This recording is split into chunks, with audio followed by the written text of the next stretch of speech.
Welcome to the DIY Honda Garage channel. Welcome to this diagnostic presentation focusing on DTC P0498, related to the EVAP Canister Vent Shut Valve Circuit low voltage for the Honda CRV model years 2011 to 2016.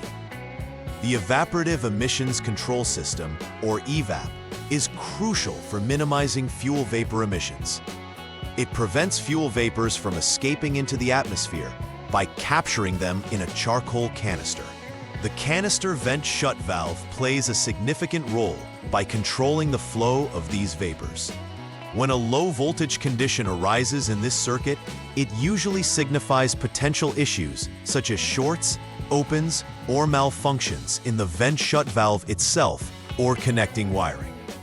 Being familiar with the components and troubleshooting procedures will empower technicians to effectively resolve the issue and ensure compliance with emission standards. The EVAP Canister Vent Shut Valve is responsible for regulating fuel vapors in the evaporative emissions system. It is located near the fuel tank, typically mounted on or around the EVAP canister. The valve opens and closes to manage the air transfer during the refilling process and the vehicle's running conditions. When the engine is off, the valve is closed, preventing vapors from escaping. However, when DTC P0498 is triggered, there's an indication that the voltage in the valve circuit is low, leading to possible malfunctioning of this critical component. Failure to diagnose and address this DTC can lead to increased emissions, decreased fuel efficiency, and failure to pass emissions tests. Several factors can lead to the triggering of DTC P0498. One of the primary causes is low voltage present in the circuit related to the EVAP canister vent shut valve. Specifically, an open or shorted wire within the circuit can create a drop in voltage, leading to insufficient power reaching the component. A faulty vent shut valve itself may also be the culprit, which could malfunction and not operate as designed. Lastly, poor connections at the connectors can result in intermittent failures, leading to low voltage being read. Always ensure to explore all these possible issues, as they contribute significantly to the DTC's recurrence and must be resolved for proper functioning. The symptoms associated with DTC P0498 can manifest in several noticeable ways. The most common initial indicator is the illumination of the check engine light on the dashboard, alerting the driver to a potential issue within the EVAP system. Additionally, drivers might experience a decline in fuel economy as the engine struggles to maintain optimum efficiency due to the malfunctioning vent shut valve. Another significant consequence can be the failure of the vehicle in emissions testing because of increased harmful vapor emissions, reflecting improper operation of the EVAP system. Thus, noticing these symptoms can lead to early detection and resolution of the DTC P0498. The first troubleshooting step for DTC P0498 involves turning the ignition switch to the on position, labeled as 2. Once this is done, it's essential to clear the DTC using the Honda Diagnostics System, often abbreviated as HDS. This diagnostic tool can reset the vehicle's system, allowing for real-time monitoring of any new pending or confirmed DTCs. After clearing, it's critical to check whether DTC P0498 reappears. If the code reappears, it means the issue is likely recurring and warrants further investigation. If the code does not reappear, it may indicate a temporary issue, suggesting potential intermittent faults should still be looked into. In the second step, select the EVAP test option from the inspection menu on the HDS. Within this menu, it is vital to perform the EVAP CVS on procedure. which stands for the canister vent shut valve operation.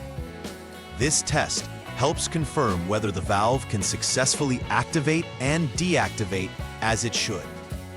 After conducting this test, it's important to once again check for any confirmed or pending DTCs. If DTC P0498 appears again, it indicates that the failure has been accurately duplicated during this test. Therefore, further troubleshooting is necessary to isolate and resolve the specific fault affecting the vent shut valve circuit. For the third step, begin by turning the ignition switch to the lock position, designated as 0. This ensures the system is powered down and safe for the next procedures. Following that, disconnect the EVAP Canister vent shut valve 2P connector. This connector is crucial for directing the electrical signal to the vent shut valve. After disconnection, turn the ignition back to the on position. At this point, measure the voltage between the designated test points.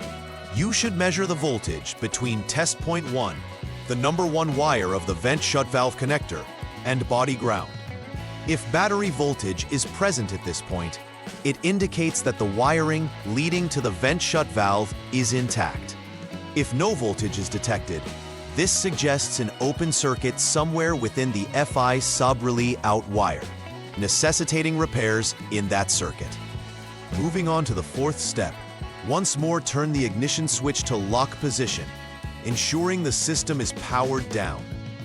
Next, at the vent shut valve side, measure the resistance across the designated test points of the 2P connector. The resistance measurement must be conducted with the connector in a disconnected state, which allows for an accurate assessment of the vent shut valve's internal resistance. Ideally, the resistance at room temperature should fall within the range of 25 to 30 ohms. If this resistance value is confirmed, it indicates that the vent shut valve is functioning correctly. However, if the reading deviates significantly from this range, it suggests a defect in the valve, which would necessitate replacing the vent shut valve to restore proper functionality. The fifth troubleshooting step requires the ignition to be turned to the lock position once again. After this, the SCS line must be jumped using the HDS diagnostic tool. This is a critical part of the troubleshooting process, as it allows for a diagnostic check of the circuit's integrity. Subsequently, disconnect the PCM connector A, specifically the 49-pin connector. Once the necessary connections are broken, check for continuity between the designated points specified in the test circuit. If there is continuity present, it indicates that a short may exist in the VSV wire, suggesting repairs are needed between the EVAP canister vent shut valve and the powertrain control module, PCM. If continuity is not present, you will move on to check for any additional wiring issues. In the sixth troubleshooting step, connect the terminals A and B with a jumper wire, facilitating a circuit path for continuity testing. Ensure that test conditions are met by keeping the EVAP canister vent shut valve 2P connector disconnected and utilizing the PCM connector A in a disconnected state for accurate results. Now, check for continuity between the specified test points within the circuit. If continuity is confirmed, it indicates that the wiring is intact. In this case, be sure to update the PCM, representing the powertrain control module firmware, to ensure it has the latest software for optimal performance. If continuity is not found, it suggests an open circuit that should be repaired as needed to resolve the issue. The final repair verification is crucial to ensure all steps taken have resolved the DTC P0498 issue.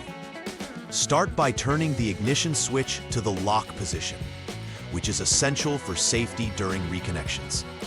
After that, reconnect all connectors that were previously disconnected during testing and repairs. it is important to ensure that each connection is secure and free from corrosion for accurate communication. Next, turn the ignition to the on position and reset the powertrain control module PCM using the Honda Diagnostic System HDS. Following this, it's essential to perform the PCM idle learn procedure to help the engine management system adapt to any changes made. Finally, conduct the EVAP test via the HDS to monitor the OBD status for DTC P0498. Conducting preventive maintenance is vital for reducing the likelihood of experiencing DTC P0498 in the future. Regularly inspect all electrical connectors related to the EVAP system to ensure they remain secure and free from corrosion or dirt contamination, which can lead to poor connections.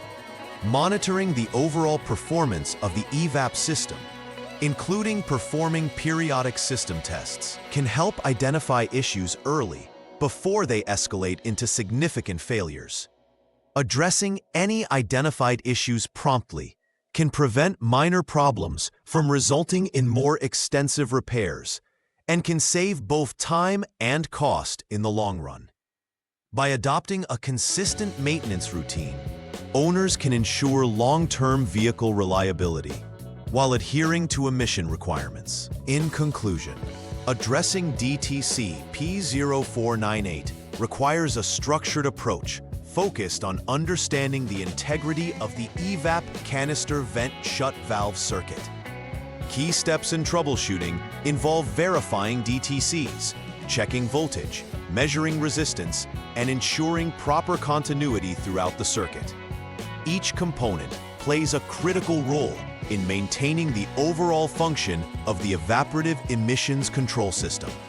Neglecting these components can lead to not only vehicle performance issues, but also increased harmful emissions affecting environmental standards. Therefore, adhering to these troubleshooting steps will enable technicians to effectively diagnose and repair the underlying causes leading to DTC P0498, ensuring a vehicle operates efficiently while remaining compliant with emissions regulations.